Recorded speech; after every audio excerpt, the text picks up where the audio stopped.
Në këtë video do flasim për sistemet tickets ose sistemet e menaxhimit të problematikave teknike dhe kemi si për detyrë për të shkruar edhe një tickets dhe për ta krijuar. Atëherë për pjesën e sistemit të tickets, ashtu siç e kemi trajtuar në klas, unë kam zgjedhur platformën Monday Service Desk, që është një platformë e thjeshtë dhe unë tashmë kam krijuar në fakt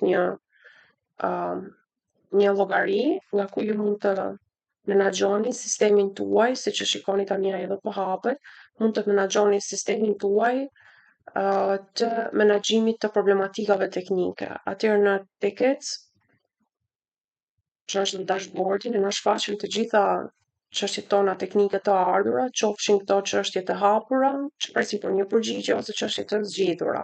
Atëherë në çështjet e hapura janë çështje që sapo i kemi marrë për shqyrtim dhe kanë statusin, kanë edhe prioritetin dhe kanë të dhëna të tjera të rëndësishme për shqyrtimin e këtyre problematikave. Në çështjet për waiting for response janë çështje të cilat kërkojnë për një përgjigje, kanë një status, kanë edhe një prioritet dhe këto nuk quhen, dhe pse janë problematika të trajtuar, ato nuk quhen problematikat e mbyllur, përsi pritet konfirmim ose një përgjigje nga përdoruesi. Dhe janë çështjet edhe të mbyllura, të cilët ose resolve tickets, të cilët kanë statusin resolve, kanë edhe prioritetin dhe kanë kaluar si problematika të zgjidhura tashmë. Në momentin në cilën neve kemi krijuar një tickets të ri, automatikisht shfaqet në open tickets. Shumë e rëndësishme, pasi kjo bën të mundur organizimin e ditës së punës për një specialist IT, ku ato të cilët kanë prioritete të larta merren për të shqyrtuar të parët. Më pas ato ato që janë kritike, pastaj ato që janë me prioritet të lartë, të mesëm dhe të ulët. Të gjitha këto problematika shqyrtohen sipas prioriteteve dhe kjo bën të mundur organizimin e ditës së punës dhe organizimin e çështjeve teknike në varësi të tickets ose sipas problematikave të ardhura. Njëjta gjë ndodh edhe për awaiting response, ato që janë kritike merren të parat, e kështu sipas statusit të tyre. Në momentin në cilën krijojmë një ticket, se krijojmë një new, shënojmë adresën e emailit të personit të cilët dëshirojmë t'ia shkruajmë, vendosim kërkesën që është laptopi jashtë funksionit,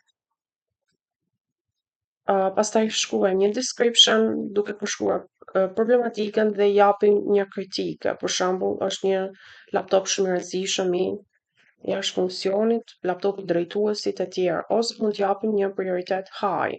Në qoftë se është kritike, ndikon në funksionimin e gjithë kompanisë, në qoftë se është high, do të thotë që është një individ i cili afekton shërbimin ose afekton departamente të ndryshme në pjesën e funksionalitetit të kompanisë. Aty bëhet një create dhe ne automatikisht na shfaqet në open tickets. Në qoftë se neve dëshirojmë të ndryshojmë prioritet, kemi mundësi ta bëjmë një gjë të tillë.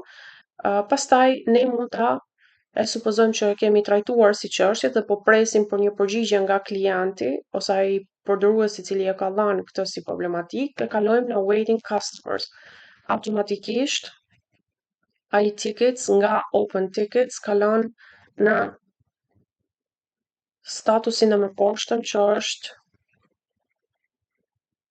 awaiting for response. Dhe kjo na bën të mundur që ne të menaxhojmë edhe problematika teknike dhe t'i shohim nëse këto problematika tash sapo kanë ardhur apo janë problematika të cilët i kemi trajtuar dhe kërkojnë një zgjedhje. Përveç kësaj janë edhe e supozojmë që e kam marrë përgjigjen dhe në qoftë se jap resolved, ajo kalon nga ky status kalon në ticket resolved ose tashmë që kanë marrë një zgjedhje. Dhe këto janë mënyra se si ne i shohim dhe i lexojmë problematika teknike të ardhura në këtë platformë. Ka shumë platforma të tjera të cilët janë ndoshta edhe më të avancuar ose ndoshta kanë specifika të ndryshme, por në Monday Service Desk mendoj që është më i thjeshtë dhe më i thjeshtëzuar dhe për të kuptuar pjesën e menaxhimit të problematikave sipas prioriteteve.